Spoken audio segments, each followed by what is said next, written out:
and welcome to yet another episode of the Women's Cricket Podcast. It's a place where we talk about all things women's cricket. It's episode 37. We are done with 3 days of the World Cup. Neha, again, it's been a fairly surreal week because of what we also, seen in terms of feedback for our previous episode. Happy with how it's been received?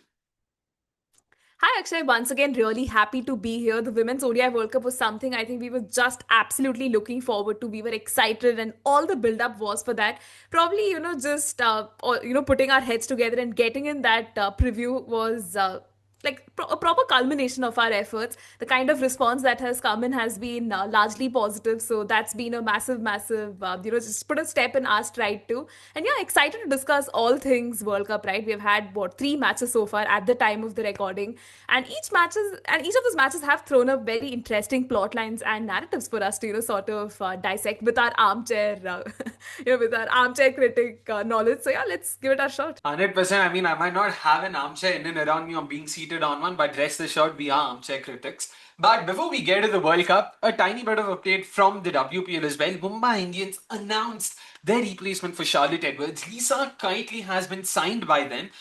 It, of course, happened about a week or more ago. Unfortunately, because of the World Cup review and whatnot, we didn't get a chance to discuss it. But Neha, again, a fantastic signing, right? She's done wonders with the Northern Superchargers, with the Sydney Thunder, with the Perth Scorchers as well. So definitely lots to look forward to for the Mumbai Indians fans as well. Absolutely, Akshay. I think signing in someone like a Lisa Keightley was step in the right direction for Mumbai Indians. Right, this has been a champion side that has won WPL titles literally for fun, and they will be missing obviously someone like a Charlotte Edwards who has added so much value to that setup. But they found the right kind of replacement with Lisa Keightley, and the unit at large will benefit from her. She's been a champion coach herself, and quite interestingly, also has the distinction of being the first ever woman coach, for England back in the day. After that, the kind of teams she has led in franchise cricket too, it's just been massive. So I think this was a very interesting signing, considering she's been a part of Delhi Capitals too, in some capacity in the past season. So yeah, I mean,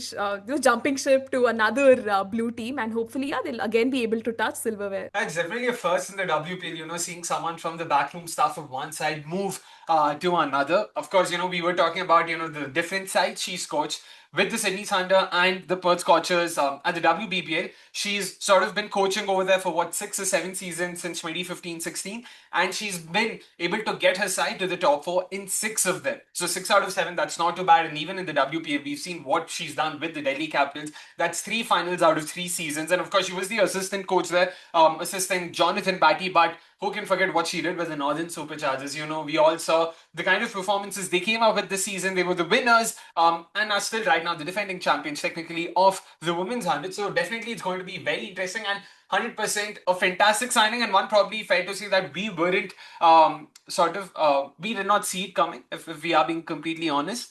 And that makes me wonder, Neha. We've always spoken about how Mumbai Indians has been the only side that's never ever depended on Aussies. And now you bring in someone like a Lisa Keightley. We saw what she did with the Northern Superchargers, the overseas contingent over there. Georgia Bell, there was Annabelle Sutherland, Phoebe Litchfield, Nicola Carey.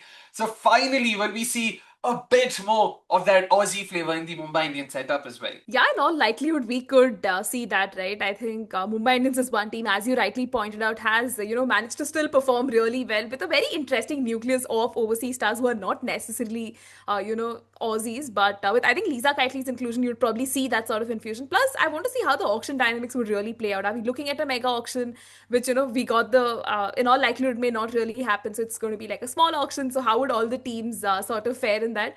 But all in all, yeah, I would definitely say this is a very exciting appointment, and really nice to see, right? A lot more women coaches sort of get their due and that credit. I think we can always talk about, could it have been an Indian coach? I think takes us back to a conversation we were having earlier, right? Of some Indian coaches who could be considered. But still, yeah, as long as it's a woman coach, I think no complaints in that regard. Yeah, and to be honest, also as someone who supports a side that is considered to be rivals with the Mumbai Indians, I'm also not too upset about the fact that a very good part of the Delhi Capital staff has also been taken out, and now Mumbai Indians have been forced to replace Charlotte Edwards. So somewhere that RCB fan in me is sort of excited to see what it means for the auction, the dynamics also, like you said, it definitely means, different strategies, different player combinations and all of it. So it's going to be interesting. It's going to make the WPL a lot more equitable, and fingers crossed that also means the likes of UP Warriors, Gujarat Giants, they can also now sort of make their way north, when it comes to the WPL, of course. Like Neha said, we still have no update on, the upcoming auction, whether it's going to be a mini one or a mega one. We still have no idea. But given how the auction in all likelihood will happen in what, in a month and a half's time, because the tournament's slated to begin in Jan. Yeah, it won't be a mega auction because you need a lot more time to prep, strategize, figure out who you want to retain, who you want to release, and all of it. So as things stand, it is fair to assume that it will be a mini auction, so which means there won't be a lot of releases. But once again, auctions are something that we are always excited about, so it will be fun for sure. I guess that's from the WPL. We will keep updating you guys as and when we hear something. Now, swiftly moving on to the World Cup, Neha. 3 matches done and dusted. We saw the tournament opener between both the hosts, India and Sri Lanka. Then we saw Australia take on New Zealand. That trans-Tasmanian rivalry also played out not too badly. And then closer home, we saw yet another Asian derby when Pakistan took on Bangladesh. Of course, probably the first match was the closest of the lot in some sense. That way, we haven't seen, very close matches. But even then, some of the performances we've seen across each of these sides, that definitely means a lot to look forward to come week two. Absolutely, Akshay. I think week one, like just 3 matches into the World Cup, and we already have so much to sort of, unpack and discuss. Each of the matches had so much to offer, right? I'm sure we're going to be looking at some key talking points. But so far, I think the World Cup has just given us enough reasons to believe that, hey, it's not going to be, one team just absolutely running away with honors. You're going to have other teams who are going to step up and actually give you a run for their money. I think, case in point, the way just Bangladesh, the way they were playing yesterday, again giving us glimpses that, hey, although we don't play as much bilateral cricket, we can still, challenge the top tier teams and again make life incredibly difficult for them, even for the Aussies, right? We saw a few chinks in the armor that we were discussing in our preview sort of again come through, right, with the way the matches were unfolding. And even for India, who clearly are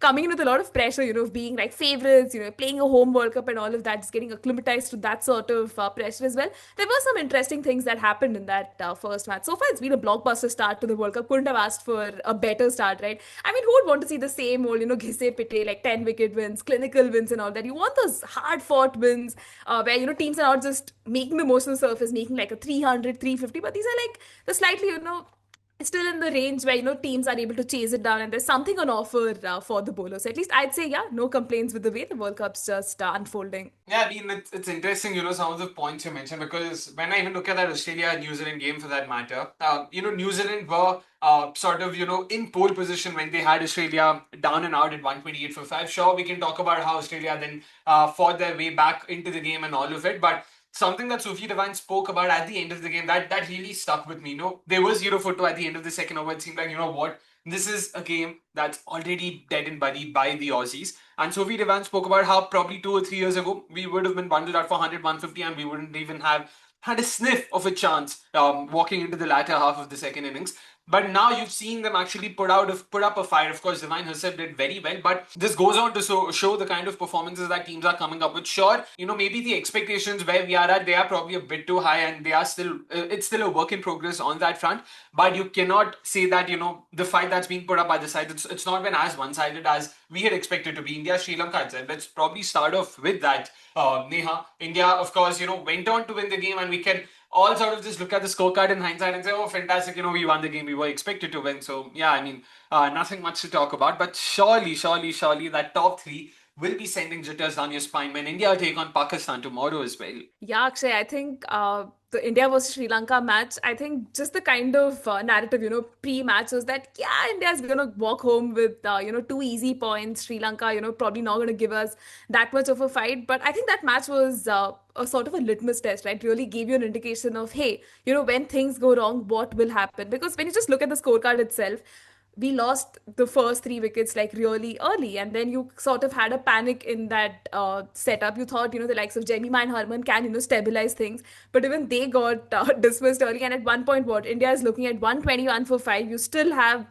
the another 25 overs to play, and that's where I think the partnership with Deepti and Amanjot really comes to the fore. They really stood up. They actually stitched that clinical knock. And as much as, India will celebrate the win, probably, a little bit of investigation into what went wrong with, say, Smriti Mandana getting dismissed early, again, takes us back to a point we've been discussing in the podcast of how overly reliant India has been on her to, sort of perform and how much her performances mean to the fortunes of the team itself. Then the whole strike rate conundrum with Pratika Rawal and Harleen Deol itself. There's just so many points, right, which obviously come to the fore. But this time around, it just gets probably hidden because you had someone like a Deepti Sharma and Amanjot Kaur coming in at 8, stitching that legendary partnership to, sort of bail India out of trouble. And, again, with Sri Lanka, the patterns are similar. The moment you set them a target in excess of 250, if they don't have one player who can really bat deep, again, they were depending on the likes of Chamari Atapattu or a Harshita Samara Vikrama to, sort of dig them out of trouble.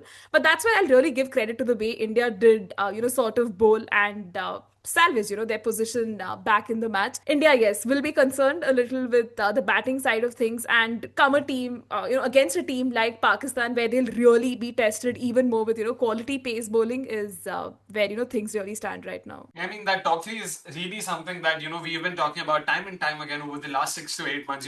There was always that question of, should India have stuck with Pratika? Should they have gone ahead with, bit of that experience and explosiveness that Shafali Verma brings to the table?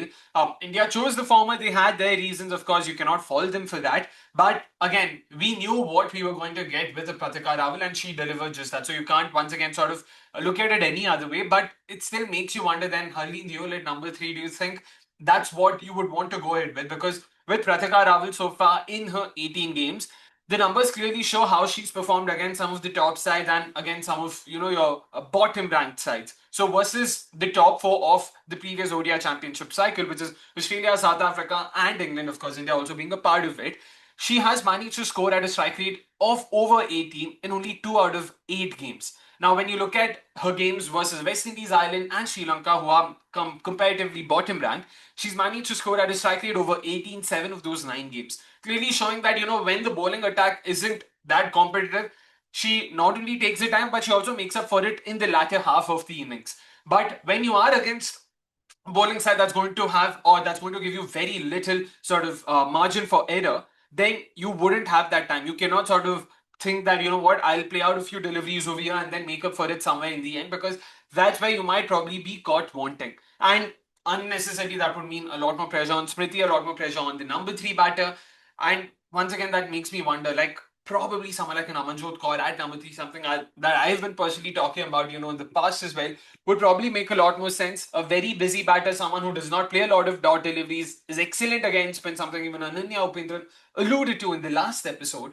I really think she, especially with that 50, has made a strong case for herself. But Neha, do you think during the World Cup, is would this be the right time to make a change like that? Honestly, Akshay, the points you state are valid, but considering this is a World Cup, it's a massive gamble to sort of undertake, right? Because then again, you're not showing faith in your players. Although there is absolute merit in what you are saying. The moment you bring in someone like an Amanjot or a Deepti Sharma in that top three, it really opens up the space to bring in someone like, say, an Arundhati Reddy or that extra bowler, who can really aid things down the order. This also gives you an extra bowling option in that top six. But Akshay, that's the question: is India willing to take that massive of a risk, in this World Cup? And it might be also very unfair to someone like a Harleen Deol too, who, when you have a look at her numbers, like just on the surface level, has been doing, really well. Be it her, performances right from that. West Indies series and all of that has happened. We've seen her, come up time and again with cameos. Every time there's like a loss of, a wicket in the form of an opener, she sort of, tries to arrest that collapse, build partnerships. And that strike rate does, sort of come under the scanner. But maybe at least for this World Cup, Akshay, they would want to see how this sort of plays out and then take a decision probably in the future. So right now, from my side, I don't think it is the wisest of choices, yeah. Fair, Sean. Maybe that's where, okay, if they do want to continue with Harleen at the top, I would want them to be a lot more flexible, because even with Harleen, it's not that she is any mug against spin. In fact, she's one of the better players of spin in that lineup. If you look at how she played even in the last game, in the series versus Australia and in the last game, you could very clearly see, her strike rates versus pace versus her strike rate against spin. There was a market difference. Like, she was scoring in excess of 90, even 100 at times versus spin.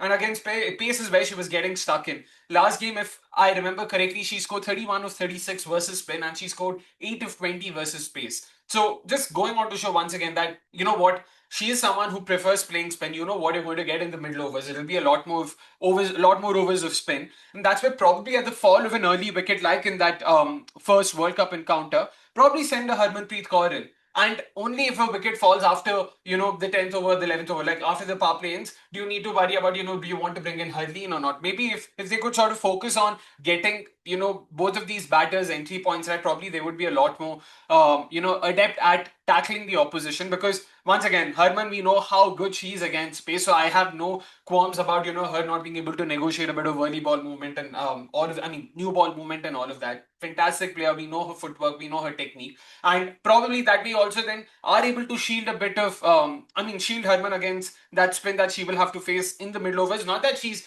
bad or something, but between the two suits, she's definitely a lot more suited to facing pace than spin. And that's where you could probably be utilizing both these batters to their potential. So those are my 2 cents on it. Of course, it remains to be seen how do the Indian team sort of look at this, and would they make any changes? Because of course it might seem a bit presumptuous, it might seem a bit premature as well in some sense. एक ही game one already are trying to make changes into the setup, so probably they might be a bit wary of that. But you never know. Let us see how that pans out for sure. That was from the first game, of course, when we talk about Team India. Talking about the second game, Neha, Australia versus New Zealand, we have seen a very interesting pattern emerge, right, with Australia. We saw the way they batted against New Zealand. We saw the way they batted against England in the last form of game. We saw the way they batted against India in the third ODI. Something that even Jeet, a friend of our podcast, alluded to on X, if I'm not wrong. They have been a lot more aggressive. They have been paying or putting a lesser price on the wicket. They know that irrespective of what happens, if I lose my wicket, there are 8 other batters, 6 other batters to come. You've got someone like an Alana King batting at number 10, for God's sake. So clearly they've got the depth and they are now looking to sort of maximize that and score as many runs as possible. What do you think does that mean for the World Cup and for the Australian team itself in general? I think that's a very interesting pattern that you bring in, and something that definitely needs to be discussed, right? Because Australia is one team that is a trendsetter. There's no doubt about that, be it, on field, off the field. But right now, just focusing entirely on the way their scoring rate has, sort of just gotten all of us surprised, right? I think they are very mindful of the fact that they have a batting depth which will, sort of support and be conducive for the batters up top to just go all guns blazing. And that's a luxury which not a lot of teams can afford. And I'd really give it to Australia there with the way Lisa Healy and Phoebe Litchfield started off in that game versus New Zealand. Such proactive batting. Like there was no sense of, trying to hold their guns or see what the surface has to offer. They were just, going after the bowlers, which was quite interesting in that regard. Like Breeling was just getting, smashed all over the park. And after Lisa Healy's dismissal too, you could see how Phoebe Litchfield was holding her own and, still sort of trying to get those boundaries by while the likes of Ellie Perry was taking her time to settle in. Now, there's obviously two ways of looking at it. One way is, yeah, you lose a lot of wickets in clumps, which was a sort of, pattern that did come in Australia too. I mean, at one point, they were 128 for 5. You have the likes of Ellie Perry, Beth Mooney, all of them back to the pavilion.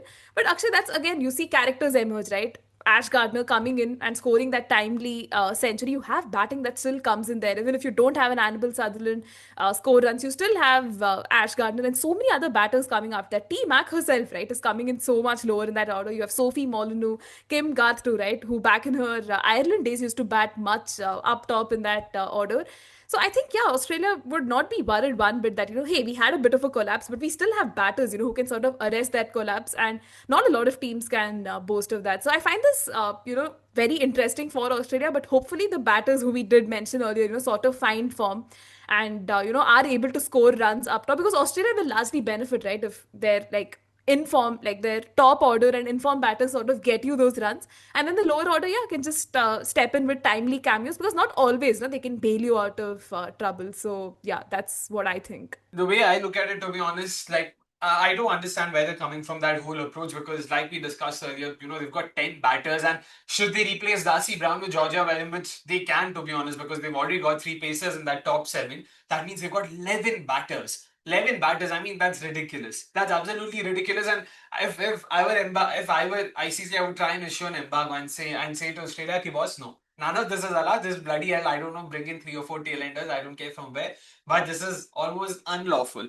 But jokes apart, of course, with the Aussie setup, Lisa Healy, Beth Mooney, Phoebe Litchfield at the top, we all know the way they function. At least Lisa and Phoebe in particular, they are aggressive batters. They do sort of like to take on the bowlers and take the attack to the opposition and see where that takes them. And that's where you will have, as the opposition, you will also have to be a lot more wary, but at the same time, you will also have to be a lot more attacking. Like we saw, New Zealand deploy both Brie Lang and Amelia Kerr to great effect. Because if I remember correctly, even Frankie McKay spoke about the fact, what we know Aussie struggle against left arm pacers, and which is one of the reasons why she was fairly certain that someone like Brie Lang would actually be playing a lot more matches, including the one against Australia. She did start for them. She also managed to get the first wicket for New Zealand in this World Cup. She managed to nip Lisa Healy in the bud. And then we saw the wrist spinner Amelia Kerr strike first up with her very first delivery when she bowled a fantastic googly to dismiss Phoebe Litchfield. We've spoken about how Australia struggle against left-arm pacers and wrist spinners. We saw them lose their first 3 wickets of this edition of the World Cup to both these, bowling suits. Neha, once again, do you think oppositions will now want to take a leaf out of that book and say, you know what, Sri Lanka is going to play against Australia in the next game? Udeshika Prabodhini is already taken care of Smriti Mandana. Maybe once again starting her with a new ball. Unfortunately, no wrist spinners in their setup right now. But still, do you think oppositions can probably look at that and keep that in mind? Yeah, actually, I think a lot of oppositions would, sort of want to employ that sort of a strategy because, Australia has that one chink in their armor where, the batting looks to go all explosive and there is a tendency of losing wickets. So, yeah, might as well, bring in your best options. And if there is a weakness that is there to exploit, I think that in all fairness want to, sort of put in their best foot and sort of see where that takes them. But again, for Australia, yeah, this is again our assumptions on just the one match that has happened and, what we've seen of them even in the practice games because that loss versus England, according to me, was a wake up call of sorts, right? Because again, England was coming in with the baggage of, losing that series to India, then the unofficial practice games that they had versus New Zealand. But again, like on these conditions to lose to England, I think would have been a wake up call for Australia. And even just the way the first half of that match sort of progressed, I think Australia will actually take notes of what they can possibly do better, sort of going ahead in the tournament, and just want to see how that plays out. Yeah, it remains to be seen how Australia go about their business. Like we said, their next game is on the 4th of October, Saturday, that is when this episode comes out. Australia will probably be in the middle of their game versus Sri Lanka. That's coming live from Colombo. Talking about the third game now, Neha, yet another game that happened in Colombo. Pakistan took on Bangladesh. In all likelihood, Pakistan also started favourites in some sense. They just recently finished the series versus South Africa, managed to also win a game against, a fairly strong South African side. And then we saw them being skittled out for a paltry 129 versus Bangladesh. That batting effort, man, like what was supposed to be their strength, and the way it just crumbled. Oh my goodness! Do you think panic stations already after the first game for them? Hopefully not, Akshay, because Pakistan, again, their batting, right, has been a very interesting area and something we've been discussing in our previews as well. This is not a team that you'd sort of want to take lightly. You have the likes of Muniba Ali, Omema Sohail, Sidra Amin as well, who have been such clinical players in that setup. But even the likes of Alia Riaz, Fatima Sana also, sort of coming in later. It looks like a slightly, strong Pakistan batting lineup as compared to, say, a couple of years back. But the manner in which they crumbled, I think, due credit to the way Marufa Akhtar was bowling. I mean, I think you would want to dedicate an entire segment to, the way she was sort of just going about her craft and really, really challenging the Pakistani batters. And later, you had the likes of Nahida Akhtar come into the picture and again, sort of make life incredibly difficult for Pakistan.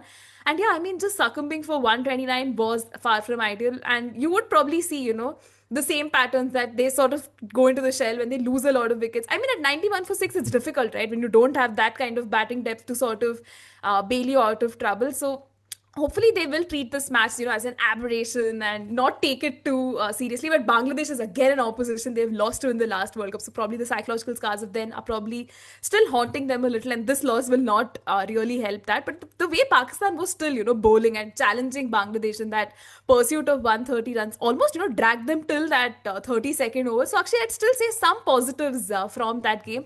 Also, interestingly, it was nice to see Junaid Khan in the coaching setup for Pakistan. Like, I remember reading that press release and wondering, is this the same Junaid Khan that was playing for the men's team? And to see him be in the midst of this very good setup and actually lend his expertise was a really nice thing to see. So anyways, coming back to the point, Hopefully, Pakistan takes a lot of learnings from this game and not repeat it, yeah, as the World Cup progresses. Yeah, with the Pakistani batting, I'll be honest. I mean, sure, we can talk about Marufa Akhtar and the way she bowled, even the rest of the attack, Sharna Akhtar, Rabia Khan, Nahida Akhtar, all of them actually chipped in. Like you saw so many of them come in, and actually, if I'm not wrong, each of the bowlers managed to pick a wicket over there. So it was so good to see. Again, that's the kind of performance you would want to see from your bowling attack. But again, questions will be asked. Sure, Sida, Amin, and Umema Sohail maybe, can be excused saying, okay, those were two absolute brute of deliveries that you can't do really much of, especially if you're facing that first up, you just have to doff your hat and move on. But what about the rest, yeah? Like, you first of all promoted Amin Shamin. That seemed a bit of a bizarre move, but she actually, did not do too badly herself. In fact, she was their pick of the batter. She was the one who was actually holding things up for them. What about the rest? Natalia Parvez, Alia Riaz, Fatima Sana. You expect a lot more from them, yeah, especially because almost each of them are experienced batters. Sure, Natalia maybe not. Alia Riaz, Fatima Sana is the leader of the side at the end of the day. You want them to ensure that they stay there, they hang in there. Even Muniba Ali for that matter, like you want, because they are the ones who've, especially with Muniba, she's the one who's sort of been bestowed the responsibility of absorbing the pressure, consuming those deliveries, especially up top, just bunting out the new ball to ensure that it's a lot more easier for the incoming batters. Wasn't necessarily the case. Like, because they lost early wickets, it meant a lot more of their batters had to face the new ball. Sidra Nawaz at number 6, number 7, like, unfortunately, none of them had any impact. And yeah, like, once they lost the fifth wicket, that now they're already behind the eight ball. But even then, had they got on to 170, 180, the way Diana Big started off with the new ball, you never know. They could have possibly made a match out of it. Like, because the target was so less, Bangladesh knew they had to take absolutely no risk, and they did not do that. They just did not do anything because they knew, yeah, even if we get our singles here and there, and we will get that win. And that's all they were looking at, because once again, we need to remember that for each of these participating nations like Pakistan, Bangladesh, Sri Lanka, every win matters that much more, because each win means a certain amount actually being allotted to them. So every win, if I'm not wrong, comes with, I'm forgetting the exact number, it's probably 35,000 US dollars. I might have to correct myself on that. We will check that out and put it up when possible. But every win actually brings that much more money into their setup, which is why, why Bangladesh were very clear that irrespective of what happens, even if they take a hit on the net run rate, they would first want to ensure getting a win. And to be honest, this is something I told Neha off air. The way they bowled yesterday, I really think they could actually be the true dark horse, for this tournament. People were talking about Sri Lanka, but I really think Bangladesh, with the way the bowling stepped up yesterday, if they continue with those good performances and are somehow able to restrict oppositions, in that between 200, 220, 230, 240 kind of scores, I really think they have the batting to pull it off. With Faizana Haq and now with Rubia Haider, debut game scoring a 50, and then you've got Nigar Sultana Jyoti, you've got Sharmin Akhtar Shukta. There is a lot of experience there. There's a lot of talent over there, and yeah, it'll be great, great, great for the tournament if they somehow sneak through to the top four. And yeah, I for one, I'm very excited. Neha, thoughts on that? Do you think potentially Bangladesh could be that sneaky little snake that they are? I mean, quote unquote, of course. Don't get me wrong. No negative connotations involved. But Bangladesh for the top four. I mean, Akshay, when you put it that way, yeah, I really see where you are coming from, because yesterday's match did give us an indication of this unit, although not having played a lot of top flight cricket since almost April, May of that qualifiers. To be able to put up a performance like this is very commendable, right? They had their bowling unit really step up. It was a proper group effort. As you rightly pointed out, each of the bowlers, taking one wicket each, and you had, someone like a Shorna Akhtar step up. You had Nahida Akhtar as well, just doing their job so diligently. And even in the batting side of things, there's no chaos at all. Like, they were just easily going about their business. Rubia Haider for one, I mean, playing on ODI debut, to just play the way she did, right? A lot of maturity at that age, and being so inexperienced at the highest level. It's wins like this, right, that would give them so much confidence. And again, I think we were discussing off record as well, because they have such a well balanced bowling attack. You have teams that struggle against spin, that have historically also struggled against spin. And say the moment Bangladesh unleashes their bowlers on them, you could see potentially an upset and them chasing things down. I mean, I wouldn't go as far to say they would be dark horses to qualify, but I think we will definitely see them sneak in a few wins and make this World Cup all the more exciting. Yeah. Last but not the least, another point that we cannot not talk about. is the turnout and the kind of crowds we've seen so far in the World Cup. Neha, it began on a very optimistic note with the crowds we saw for the World Cup opener.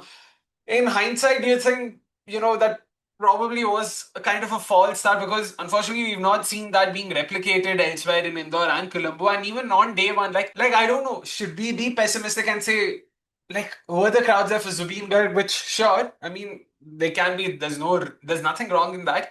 But what about the future games? What about the neutral games importantly in each of these venues? Yeah, Akshay, I think the World Cup did start on a very promising note, right? In Guwahati, we saw in some good numbers come in some very interesting, hoardings and all of that.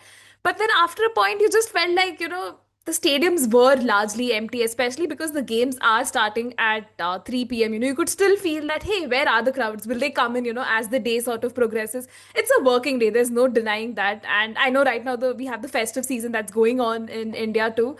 But the numbers have just been extremely, extremely underwhelming. Like when I was having a conversation with this, with someone else, they were mentioning that even as we talk, the India West Indies series is going on, like in Ahmedabad, and it's like empty stadiums, right? It does not make for good optics. You have the best of the best marquee players playing, yet that is the scene. And the friend, went on to allude that you can assume what would the state be for, women's cricket match, which I'm not sure is the right way of looking at it, but okay. But again, coming to this aspect, the match that happened with Pakistan and Bangladesh in Colombo too, right? You could barely see a soul in that stadium besides, the security who were just manning it. And I think this was a discussion we were having in our group as well, right? That where are the crowds? I mean, is there incentive enough for, a Sri Lanka cricket to sort of do their bit, just go the extra mile with the marketing to actually get, spectators to watch a match that does not involve their own team. So I think that becomes a massive challenge, Akshay. Plus, it also sort of brings in perspective that ODIs by itself as a format requires a lot of time investment, right? Unless, you're working in the sport or, you're someone like us who have to be involved and watch all the games. Can the general public actually dedicate like a huge chunk of their day to watch a match of this nature? Although it's a World Cup sort of an event, but it's still like a massive ask in that regard too, right? So it just brought in a lot of questions. Could the cricketing boards have done better? Could co-hosts, Sri Lanka have put an extra foot forward because there are going to be so many matches that's happening there. Empty stadiums definitely don't make for a good, the sort of situation that has been unfolding, that has been happening. Again, it takes me back to the discussion we've been having when the venues itself were chosen and the kind of I would, for the lack of a better word, I'll say pessimism that we were showing that, is this the right direction? It's a women's ODI World Cup. Give it to your best venues where, there a lot of times crowds have proven to, just come in massive, massive numbers. And an ICC event is not the time to, sort of experiment with newer venues. Hopefully we are proven wrong again as the tournament progresses, but so far just been very, very underwhelmed with the turnout. But still, fans who are turning up in numbers, massive hearts to you, coming in with those cute posters, so many young faces, just coming in numbers, but it still isn't enough to the capacity that we would sort of want for a World Cup of this nature. 100% agree with you there. And, fingers crossed, we will see a lot more folks turning in, for the other games. Of course, India next playing Sri Lanka, so I don't know, what to expect over there. And I do sort of agree with you. And in some sense, it's almost our worst fears coming true. For the longest time, we were also hoping against hope that, people will probably just show up without any marketing, any promotion and whatnot. And of course, it doesn't work that way, right? Whether we like it or hate it, we will have to accept the fact that at the end of the day, the number of people following the sport is far lesser than, any men's cricket tournament. So which is why we need to be practical and promote it a lot more to ensure that we have more folks knowing that firstly there's a World Cup happening and then knowing that it's happening in their city so that they can actually go to their venues and watch these games. And to be honest, yeah, even the price point I don't think is too bad. It's at 100 rupees starting upwards of 100 rupees, which is fairly affordable for most parts. But yeah, it is a tad bit unfortunate, and I really hope somehow by way of the performances that we're seeing, more people come in, flock in to the stadiums and watch these games as much as possible because we are seeing some of the world's best women's cricketers over here. So it is only fair that the crowds come in and also support their favorite sides. If not Team India, someone else, that's perfectly fine. And yeah, lastly about the Sri Lanka bit as well, like you say.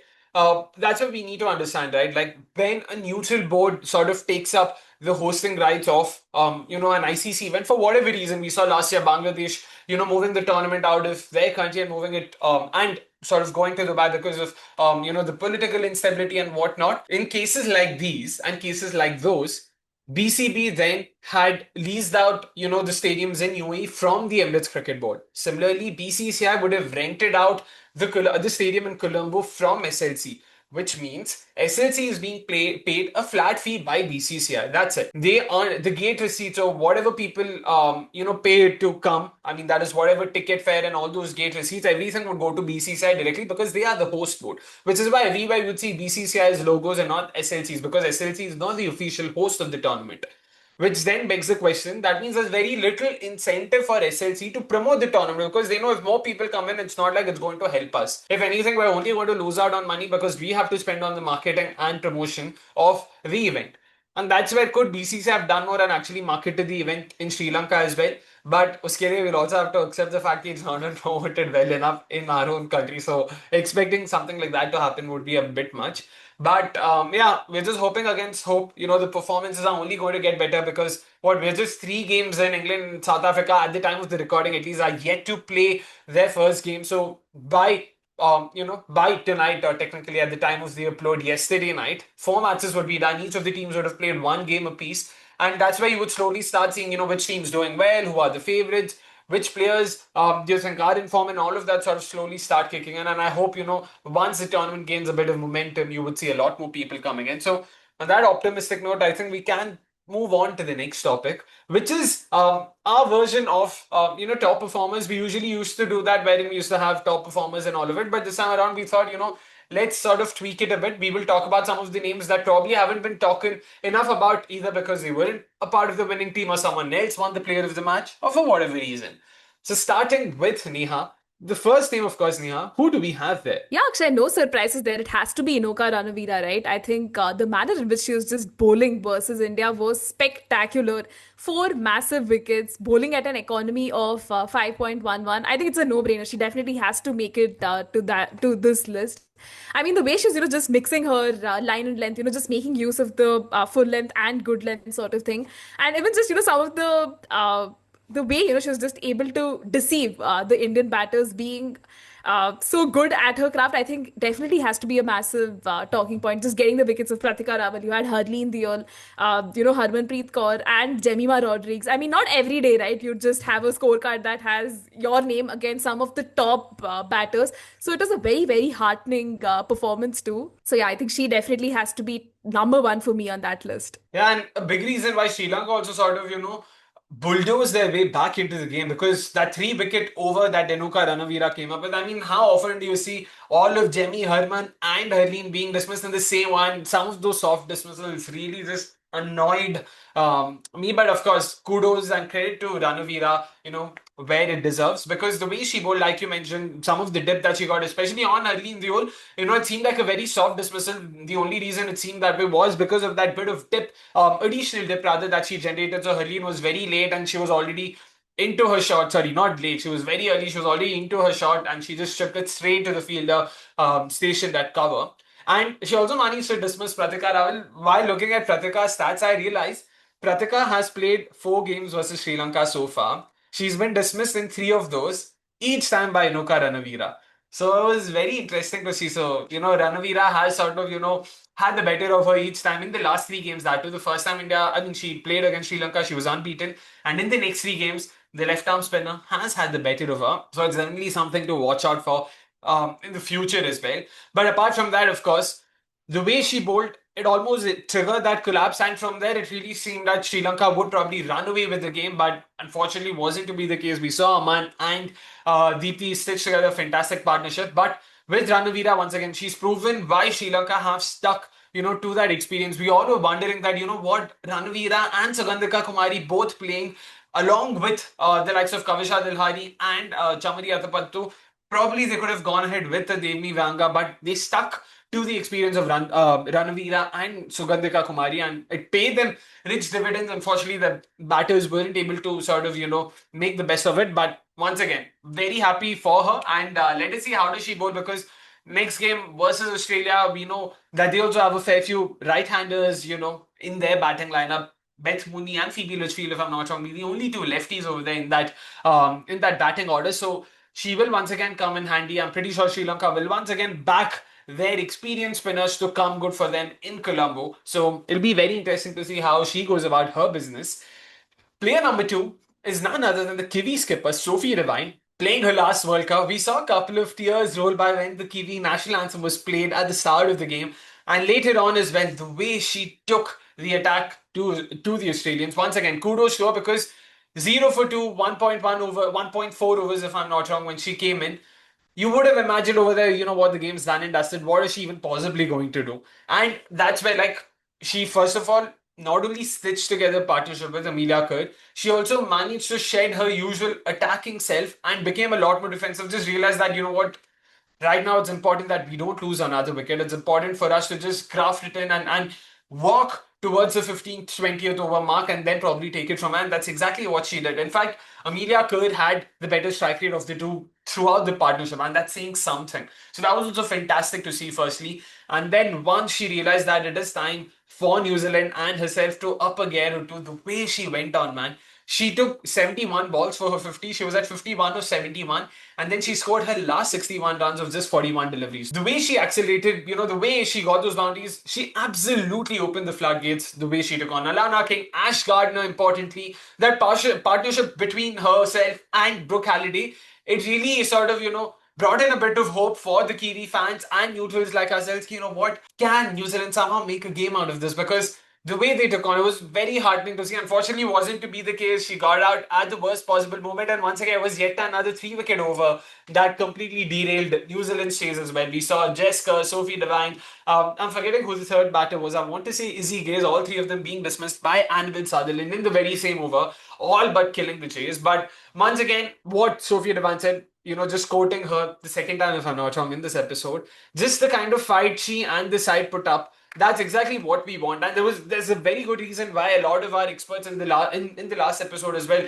had New Zealand above even an England. And you never know, man. You never know because that bowling attack is looking a lot more well-rounded. You've got Dreerling, you've got Jessica, you've got someone like a Rosemary Mayer who unfortunately wasn't available. So when she should also be back. Then you've got Sophie Devine herself who's been in great wicket-taking form. Amelia Kerr, Eden Carson. So there is plenty to look at when it comes to the bowling. So should that bowling step up, which it should in the upcoming games, it's going to be a fantastic side to watch out for this season. Last but not the least, of course, Neha, who do we have from the Pakistan-Bangladesh game? Yeah, actually, I think a brilliant one there with Nahida Akhtar. I think, both of us decided that, hey, she would be a much better pick because, I mean, Marufa obviously takes the cake, right, with the way she was bowling in those, initial overs. But then the way, Nahida just came in later, taking two very crucial wickets, that of, Muniba Ali and Ramin Shameen. I think it was just brilliant stuff, right? Because that's when you could see that the cracks were starting to emerge in Pakistan's batting and, Nahida just added, I probably more salt to their wounds.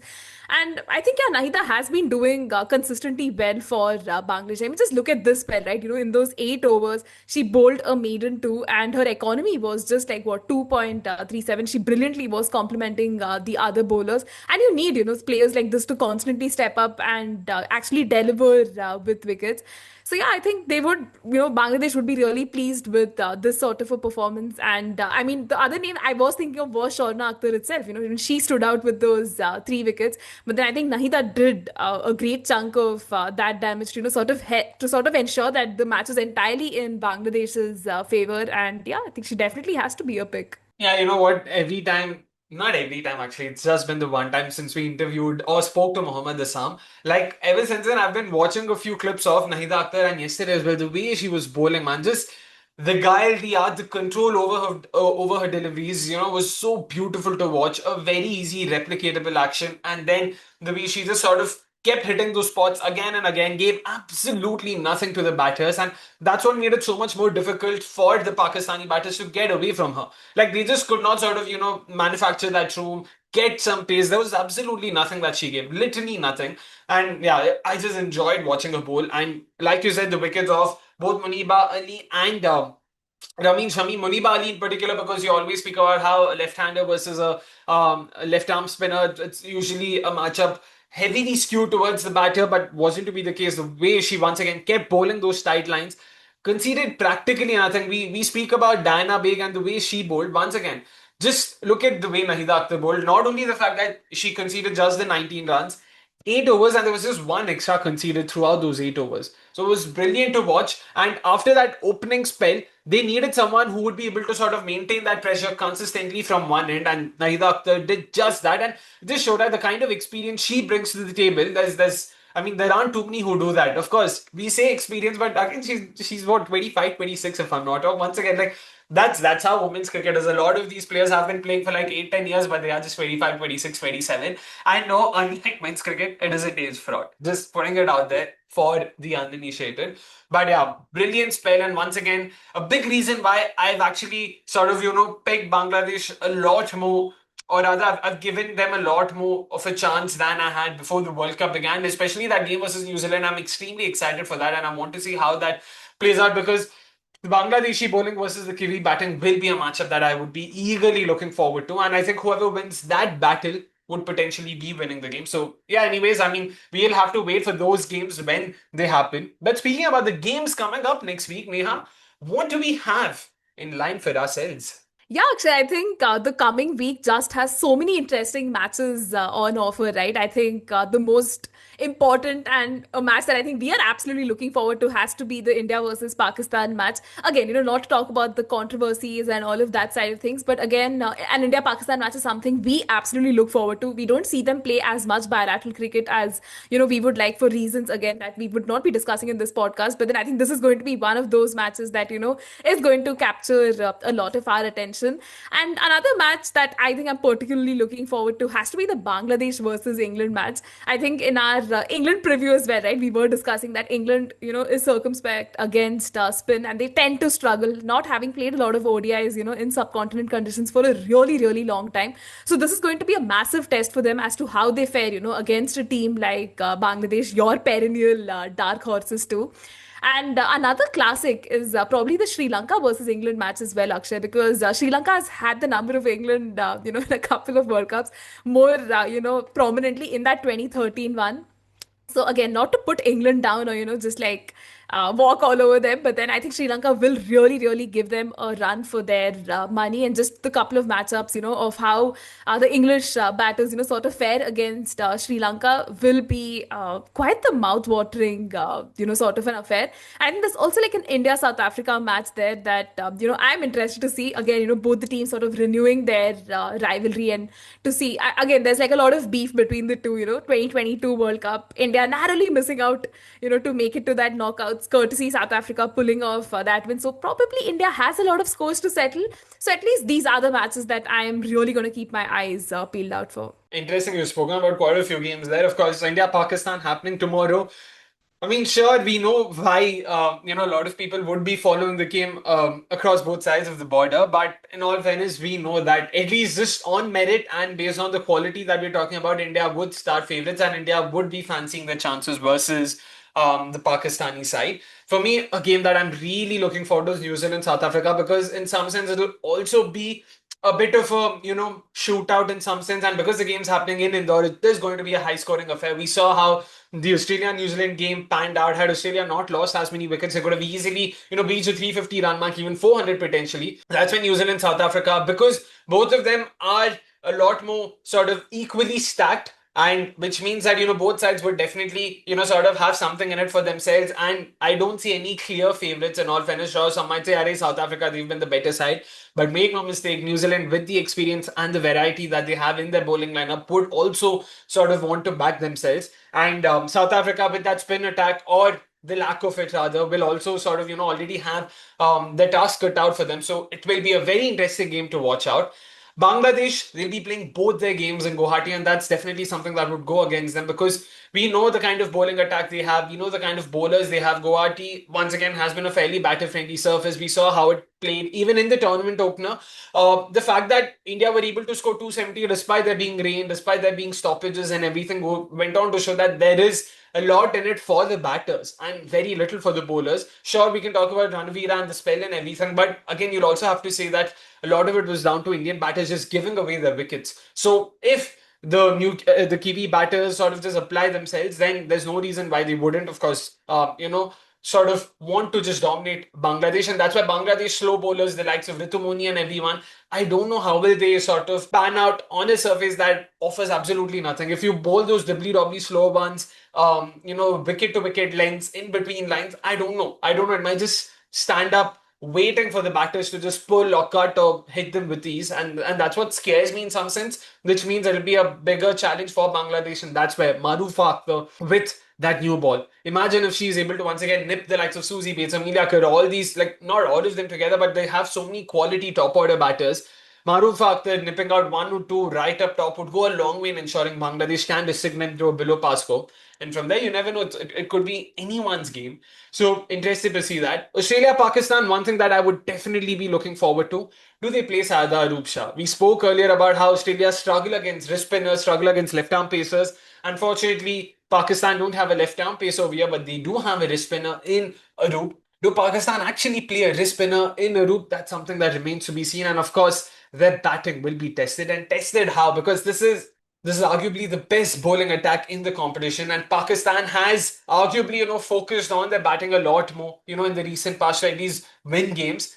And of course, the kind of pressure that their batters will have to face and the kind of bowling attack they'll have to face, importantly, I'll be watching that just to see how the Pakistani batters negotiate Australia. So that will definitely be a fun watch. Last but not the least, like Neha mentioned, Sri Lanka versus England in Colombo. I want to see how the England game versus Bangladesh and, of course, South Africa pans out, because that would give us a good indication of where each of their players are, where the team is at. Heather Knight coming in, that's a big move. We saw Alice Capsey and Emma Lam and Sophia Dunkley, all three of them being used. England themselves have gone ahead with that one frontline pacer strategy in Lauren Bell. Does that work out for them? Does that not work out for them? Because if it doesn't, that means they will have to tweak a bit, which means they'll have to give in or blood in someone else. So Lauren Filer then playing her first game versus Bangladesh would mean it'll be a bit of chopping and changing. So it won't be so easy for them. So I will sort of want, like Neha mentioned, I will want to just hold on to my thoughts and see how the first two games for England pan out. And that could potentially give us an indication of where that Sri Lanka game is headed. But Neha, we've seen all of this so far. Anything that you're looking forward to in terms of performances, any names that come to mind that this is a player I would eagerly be watching out for in the next week? Yeah, actually, I think so many names. I mean, from an India POV, obviously, you'd want someone like Pratika Rawal to, sort of silence all of her critics. Has had such a remarkable start to her international career. But, with all the highs, you obviously have to ride the lows as well. So hopefully, she can, again, put in some more dominant performances. And India's top three looks much more solid, right? When you have someone like a Harleen and a Pratika step up, I think that's something we'd be really excited to see. And even for all the Bangladesh games, I would really like to see how Rubia Haider sort of goes, right? I think we've again spoken about her in the discussion. But yesterday, man, the way she was batting against, Fatima Sana, Dinah Baig, who were constantly trying to challenge her in that outside off stump region. And, you could see the temptation to sort of drive and just go for it. But, she's just holding her horses and seeing where things would sort of take her. So she's definitely one player. And I think even from an England perspective, right, would love to see how someone like a Lauren Bell fares. I mean, when you look at the conditions, primarily subcontinent conditions, spinners and all of that, but Lauren Bell too, right, and whatever little we have seen of her in India, sort of, struggles a little bit or is not able to do a lot. But then the kind of form that she has been in the past, I think she's one player that I'm very, very excited to see. And yeah, I mean, if you let me, though, I can keep talking about a lot more players. But primarily, yeah, at least so far, like these players, I think are ones, I'd probably bookmark and hope that they go well. Interesting names mentioned there. I mean, I have so many names. I'm trying to wonder who do I pick, who do I choose, who do I let go of. But there are quite a few names that I would eagerly be looking forward to. One is definitely Brie Ling. I really liked what she brought to the table. Might not have had the greatest of days, but she still picked up Lisa Keightley's wicket, and that counts for a lot. And that left arm angle is very rare in women's cricket, so it's something I want to see a lot more of. So a pace I would be eagerly watching, because New Zealand would be playing South Africa, a top tier side there, and also Bangladesh. So it is a nice balance of the kind of opponents they'll have. So Beeling would want to just come good over there and ensure that she sort of retains her spot for the rest of the tournament. Heather Knight is definitely another name that I would be eagerly looking forward to. Because at the time of the recording, South Africa is batting first, so we don't know, how Heather Knight would have performed. Either ways, if she's done well, it means she could potentially just kick on to have a great tournament. If she doesn't start well, she would want to fancy your chances against the likes of Bangladesh and Sri Lanka in the next week. So it'll be very interesting to see, but I'll stick to these two names for now. So fingers crossed, it'll be a fantastic week for us, a fantastic week for all of you guys. Until then, it's a goodbye from both of us. Do let us know what have you made of the tournament so far? What are some of the names that you are looking forward to? What are some of the names that have impressed you importantly so far?